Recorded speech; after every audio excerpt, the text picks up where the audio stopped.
Welcome to the Daybreak with Jeff Slakey podcast. I'm so happy you found us. Please subscribe, rate, review, and share this with your circle of influence.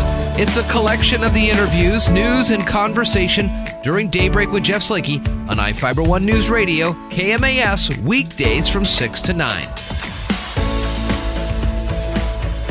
Hey, good Monday morning to you, the Daybreak Show. Jeff Slakey, Spencer Hughes. Good morning, Spencer. How are you? I'm all right. Still waking up, but doing all right. How are you doing? How was your weekend? It was a good weekend. It was a wet weekend. My gosh, we finished wrapping up the Halloween holiday decorations, and so that, of course, tempts fate. And so I guess first things first this morning, I apologize for all the crazy weather because we decided to put up all the rest of the decorations, and I guess that means the rain comes in. What's the rest of this week look like? They look phenomenal, by the way. I saw the pictures of the decorations. It looks top notch as always. It's we're gonna have showers early today. Should taper off by the afternoon. High of around 61, and then some more rain tomorrow. But then Wednesday for like the next week looks like partly cloudy to sunny skies. Today on the show, Spencer's going to be talking with a novelist and Hollywood screenwriter Karol Hoeffner to discuss a new novel called Knee Deep, and then the importance of mindfulness and meditation to her craft. And then I'm sure there's some tips on how you can have some mindfulness and meditation go for your kind of day-to-day lifestyle. Good conversation there? Yeah, very, very fascinating. She's really cool. And the novel's set in New Orleans, one of my favorite cities, and super cool lady. I think people will enjoy it. Mason County Public Health notified of 9 additional Mason County residents Friday afternoon that tested positive for COVID-19, bringing the total now to 498.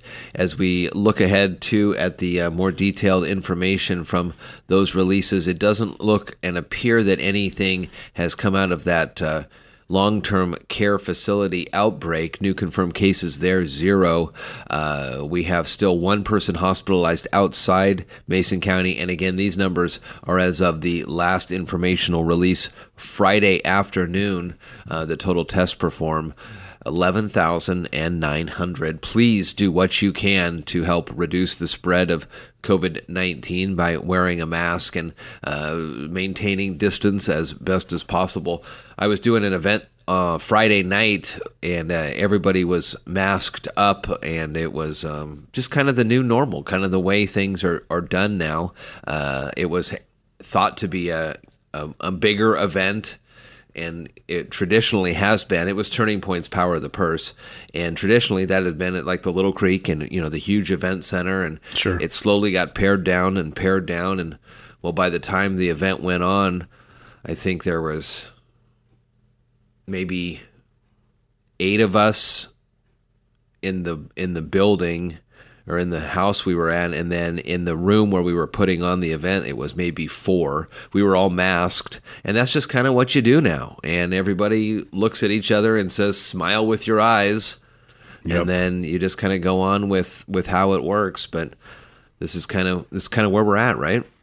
It really is, and it's almost like we don't even think twice about it anymore. And I know instantly now. It's only happened, believe it or not, a handful of times where I leave my mask in the car when I'm going into Walmart or something, and then I'm 3 steps away from the car, and I remember, I forgot my mask. So usually I try to keep an extra one in my pocket or something. Well, we have an update for you. You have the update information on the story from Friday as well. Yes, we talked last week about the horrifying story of a body that was found off Forest Service Road 24 near the intersection with Highway 119 in the Lake Cushman area, and there was a homicide. They had found a woman's body. Well, the good news is both subjects have been arrested all the way in Humboldt County, California. There is no danger to the public, and thanks to everyone that shared the information nationwide. The investigation is ongoing, and we'll be updated. We'll be updating you and the community once we have more details to share at a later date. But those 2 suspects in that homicide in the Lake Cushman area have been apprehended in Humboldt County, California. Very heavily forested county in California. I mean, we were talking before the show that if you're going to hide, you would think that's where you would go. But it's fantastic that all the law enforcement got together and they found these guys. Gas prices down about 4 cents in the last week. $2.70 is the average today. 6 cents lower than a month ago. 57 cents lower than a year ago. Cheapest in the whole state, $2.15. Most expensive, $3.50 or so, the average. National average for gas across the United States is about the same as Washington, $2.16 today. Well, a passenger ferry, it was struck by lightning that impacted its navigation system and temporarily knocked it out of service. The MV Puyallup was near the dock in Edmonds during a run between Edmonds and Kingston when it was hit by lightning Saturday evening. Como TV reports that no one was injured by Coast Guard, but Coast Guard officials said the ferry would have to stay docked until the navigation system was repaired. The lightning strike capped an afternoon of wild weather in the North Sound with heavy rain, hail, and lightning to southern Snohomish County into northern King County and localized flooding in Shoreline and Bothell. So this upcoming Thursday, we had been telling you that we will have the second presidential debate. Then last week, we started hearing that the Commission on Presidential Debates canceled it. They made it virtual. The Biden campaign said, we're still in. The Trump campaign said, no, we're not going to do this. So it turns out Thursday night, they're going to, in lieu of this, apparently, ABC will have a town hall with Democratic presidential nominee Joe Biden. It will be a town hall, just like the debate was supposed to be with the two gentlemen, but it looks like just Joe Biden here. That's what we have now. We are anticipating to air this. I will have more information by hopefully tomorrow or the next day on the times and the format of this, but was supposed to be the second debate. And I guess they've secured Vice President Biden for a town hall. So that's what's going on there. Well, I got some breaking news that Alec Baldwin's actually been hired from SNL to come in and play Trump. So it will be a debate just as we thought, okay? No, I'm just kidding. So. Do you see that? Have you seen, who's the Joe Biden? Jim Carrey is Joe Biden. Yeah, Jim Carrey. I haven't seen Jim Carrey in a long time. I've only seen him with his, well, I guess he did that series or something, right? He did something on Netflix or Amazon. He came back and did that, but he hasn't really done a whole lot of these kind of caricature roles. So he's not on camera a lot. He's really doing a lot of artwork. He is. But yeah, it's weird because you look at him, and the first thing you look at, you go, boy, that doesn't look like Joe Biden at all. And then you look at it a few times, 10 times or so, and then you go, well, I guess... Yeah. You know, it's not going to be his doppelganger. It's going to be as best as anybody can do. Yeah. Who can act like him and somewhat look like him. If anyone can pull off the aviators, it's Jim Carrey. That's exactly right. Should we talk about keeping storm drains clear?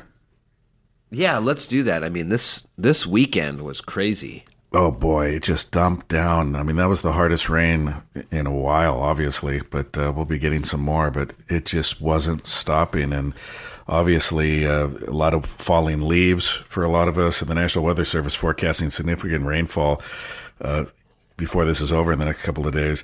So rain combined with falling leaves, perfect recipe for clogging those storm drains, which can, of course, cause local flooding of roads and private property as well. Kitsap County. Some of the other things that... Oh, yeah, no, keep going. No. They have some tips for us, so we can go over those together. I mean, one of the main ones that is you always see, and you always see it usually in passing, is like huge lakes that show up in intersections. And it's because of, like you said, the falling leaves. So make sure if you can, you're out in your neighborhood walking about. I know I try to do that when we're walking in the neighborhood to clear the storm drains throughout to make sure that it doesn't get clogged up, because it can have a real impact.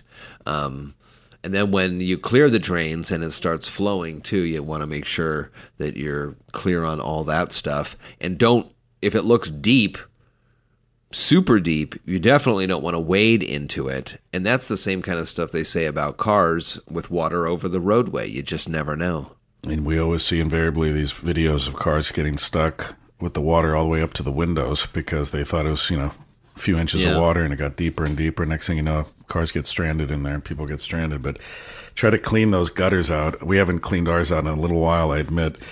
but replace leaky or broken gutters too, and make sure your downspouts are directed away from your house. And don't blow leaves out into the road, because then that'll get into the ditches and storm drains. If you have a landscaper, see if they'll take them with you. Otherwise, try to collect them and put them in your waste bins, or take them to the compost. Do what you can, but when the leaves get out there, they stick over those storm drains, yep. And it can be pretty rough. Well, big game yesterday heard here on the radio. Russell Wilson capping a 94-yard drive with a 6-yard touchdown pass to DK Metcalf on 4th and goal with 15 seconds left, and the Hawks beat the Vikings 27-26. Seattle now 5-0 for the first time in franchise history. Wow. We will have the Seahawks this upcoming weekend as they play the Arizona Cardinals pregame at 11. The Hawks presented by Shelton Health and Rehab, Riviera's Shellfish, South Sound Appliance, Dogtown Grooming, Neil's Pharmacy, and the Shelton Athletic Club. Well, we'll take a break now. When we come back, more conversations, and again through the day, Karol Hoeffner will be talking about meditation, mindfulness, and her new novel, Knee Deep. That and more as we check the weather, and it's all coming up here on a Monday, and good morning to you. From the iFiber One News Radio studios, you're listening to Daybreak. Our guest right now on Daybreak is Hollywood screenwriter and novelist Karol Hoeffner. Karol, welcome to the show. Thanks a lot for being here. Thank you. I'm delighted to be here this morning. So what is it like being a Hollywood screenwriter? You have credentials for television and Paramount and Disney and all this stuff. It's fascinating to me because I always in the back of my mind thought I'd get into film somehow. But was this something you wanted to do from the time you were a little girl to growing up, or when did this bug hit you? You know, actually, I always wanted to be a writer. I think I did my first play when I was 8 years old, and it was put on by the school, and I was like so fascinated by hearing my words up on the stage, and it was acted by like 7th graders, and I was in the 3rd grade, so wow. I thought they were like super professional. But I fell into screenwriting. I had gone to the University of Texas at Austin to study film. Wow. And I took a screenwriting course on a lark. I was studying film theory and criticism. And the professor said, "You're really good. You could do this for a living." And I thought, this is fun. Somehow the form fit my sensibilities. And I think possibly because I have one of my strengths as the writer's dialogue, and you depend on your screenwriters to be able to express well dialogue and to be adept in that area. So I spent 3 years studying craft and won a national script contest. That's and great. Literally packed up all of my belongings instead of including a really old car into a Ryder truck and moved to Hollywood. Wow. To become a screenwriter. And when I look back, I think, oh, you were crazy. Why did you think that was going to happen? But I always believed it would. And so I moved out here in L.A., took 3 or 4 meetings, and went on strike because the Writers Guild went on strike. Oh, wow, yeah. And so I became a rock and roll secretary. And then when the strike was over, I got my first assignment, which was to do a rewrite, which is often the case. That's often the way in. And I worked really very consistently for 27 years, I guess, as a screenwriter. Wow. And That's it was fantastic. only then that I sort of returned to prose. And Knee Deep is my 3rd novel, my 3rd young adult novel. So turning to prose was really the difficult part, because when you're a screenwriter, you have you're limited, because film is representational. Sure. And so there's certain choices you can't make. And when you go to prose, when you're writing a novel, it's like, oh my God, I can be in anyone's head, I can shift time, there's so many things I can do. And it felt like I had too many choices. but I got over it, and now I really enjoy moving back and forth between both forms. That's really cool. Knee Deep is the new book, and I've only been there once, and I fell in love with Louisiana, fell in love with New Orleans, and I really want to go back. This latest book of yours is set in post-Katrina New Orleans. Mm-hmm. What is your connection with New Orleans? Did you grow up there? Did you like visiting there? Is it just a place you fell in love with? I fell in love with New Orleans when I was the same age as the protagonist in my novel, Camille. I was 15 going on 16, and we were there for a family trip. And my mother, who is like so super strict, let me walk around the quarter by myself. I can't even believe to this day she let me do that, but wow. She did. And I didn't get into any trouble. That was the good news. Although I have had many other trips to New Orleans where some trouble was had from time to time. But I fell in love with the city. I can remember standing outside the Napoleon House where I'd grabbed a bite to eat on a Sunday morning when I had been allowed to wander around by myself in the quarter, and literally feeling the walls and just feeling history. I believe that when you're in New Orleans, you're in no place else like in the world. There's no other place. You know you are there. The city literally has a soul. And so, it does. You hit the nail on the head. I have not felt that with too many other cities. It's not a given to me that every city has that feel. No. They just don't. But New Orleans definitely does. New Orleans does. And there were many, many other trips, as I said, that I made down there and through Louisiana, driving to New Orleans from Texas.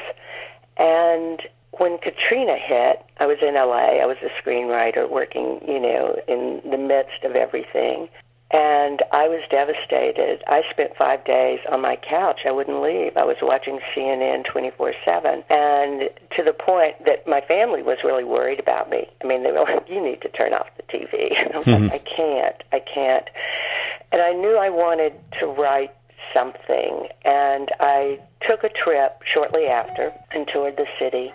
I talked to people in bars and cafes and the folks I did know who had lived through the experience. And I came home and did more research, and I started the novel, and that was 15 years ago.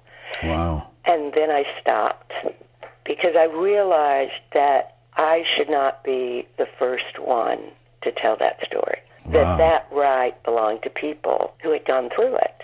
And so I put it away for 10 years. Wow. It never left me. I always thought about it. I'd sometimes go back and reread, the first chapter I had written. And after 10 years, I felt like enough stories had been told that I no longer was under any kind of obligation to tell the story of Katrina.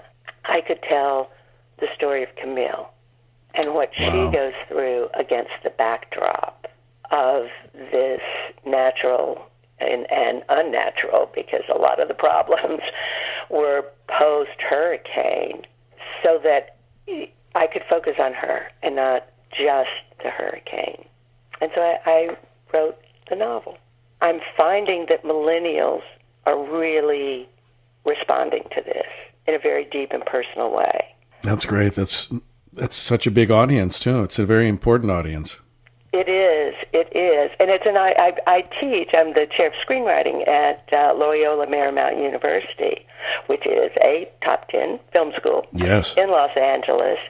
And so millennials are my grad students, and the grad students I had 3 years ago. And this is an audience I'm very familiar with, and also one that I so appreciate who they are and their experiences and what they're going to bring to the table as they mature and as they have real effect on who we are as a nation and as a people. How does positive mindfulness fit into kind of the Hollywood career and novel writing and screenwriting for you? What does it mean to you, and how does it affect your crafts? It is essential because it is a stressful business. Even when it's going well, it's stressful, much less when things take take a downturn. Sure, I can imagine. And so I have found I use a lot of different techniques, most of which I've only really brought into practice, I would say, in the last 10 or 15 years. But before that, I was doing it and didn't even know it. I mean, I had a thing before I would go into a pitch, which is so terrifying. You feel like your life is on the line. You're going to pour out your heart and soul, and they can just go, no, I don't want it. It sucks. Get out of here.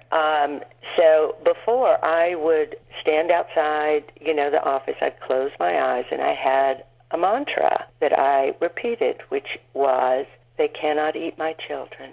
They cannot eat my children. Because that was the worst thing I could think of that anyone could do to me.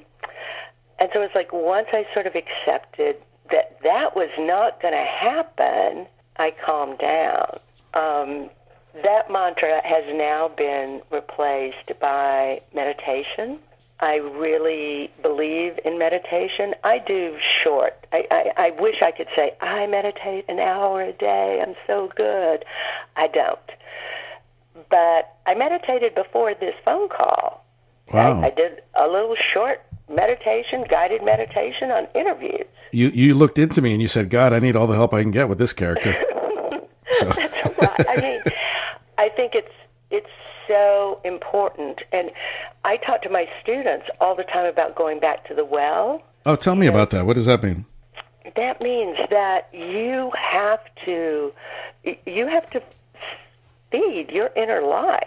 You have to pay attention to your body and to your mind and to the connection between the two in order to pour out sort of your creative soul. If you're not going back to the well, and going back to the well for some people may be, I need to walk on the beach 3 times a week. I need to spend so much time in the water. I'm a big student of the Tao, and the Tao talks about water and how when you try to squeeze it in your hand, that's when you lose it, right? You just have to, we should all be like water, really. I mean, that goes back to ancient sages who have said we ought to try to live our lives and move like water. And I think that's really powerful. I have even done sort of mindfulness exercises in some of my classes before, taking on a creative in-class exercise or whatever, where because when you create, you're opening yourself up on a lot of different levels. And we learn to close ourselves up, I think, as we get older. I mean, I've gone in and taught screenwriting to 5th graders. There's so much energy. They're so open. They have no fear. But as we grow older, we do. And we are afraid of being judged, and we're afraid of putting ourselves out there. And I think that the only way you can really do that, and that you can take the kinds of chances and risks that you need to take in your work, is to be centered in yourself. Karol Hoeffner is a Hollywood screenwriter. She has many impressive film credentials you can find on her website, karolhoeffner.com. Is that the main website for you? It is. And that's Karol with a K, and Hoeffner is Hoeffner. I'd love to chat again sometime. As would I. It's been a pleasure. From the iFiber One News Radio Studios, you're listening to Daybreak. A good Monday morning to you. The Daybreak Show rolls on. Good morning, Spencer. Good morning. I'm a little hoarse. Sorry. You are a little hoarse. As we were getting ready and preparing the show here this morning, Spencer runs out of the room at about 5, and all of a sudden I hear this blood-curdling scream, and I don't know what the heck he's doing. And so I ask him, I say, man, what are you doing? And he goes, oh, duh, obviously, it's International Moment of Frustration Scream Day. Of course. And I go, what? Tell me more about this. I had never heard of this. Well, I don't remember us doing this last year, but I don't either. It's a day where people let out their frustrations all around the world. And of course, this is the best year for that, right? If 2020 isn't a year to let out frustration, I don't know what year would be. But people do this by going outside when it's noon in Greenwich, England, which we determined was 5 o'clock our time here, and screaming, and not just screaming, but screaming for 30 seconds. And we're all supposed to feel better afterwards. That's a funny one. We've actually told Kaiser that before. If he's feeling frustrated or if something's getting him all riled up, and if he needs to, he can go into his room and just let it out. Yeah. You know, sometimes that's what you need. A good scream, a good cry. Scream into a pillow, you know? It's good therapy. It really is. I mean, we're kind of laughing, but it's a good idea. But what's funny is the creators, and I don't know if this is true, the creators of the day, Ruth and Thomas Roy of Wellcat Holidays, fear that the screaming may cause the Earth to fall off its orbit from everybody. Like if everybody did this at the same time, they're afraid what it would mean for the planet. Everybody screaming. Isn't that something? Seconds. Well, you never know. I mean, we can't get, you know, half the planet, half Americans, half anybody to do anything. So I think we're safe. I think we're going to be okay on that one. Yeah, this was. Funny. This was 2020 is the year for frustration, don't you think? I mean, think about all the stuff that we've endured this year: pandemic, you know, riots, cities burning. I mean, weather. I mean, my goodness, it can only get better from here, maybe, right? So even if you missed the noon England time that you were supposed to go out and scream, maybe if you're feeling something today, then you go out, give a good yell, see if that helps reduce some of the stress. That's a funny one. All right, more Daybreak Show is coming up. Thank you so much for listening to today's Daybreak with Jeff Slakey podcast. Again, I'm so happy and honored you found us and chose to listen. Please subscribe, rate, review, and share this with your circle of influence. It's a collection of some of the interviews, news, and conversation during Daybreak with Jeff Slakey on iFiber One News Radio KMAS, weekdays from 6 to 9. Thank you so much again, and talk with you next time.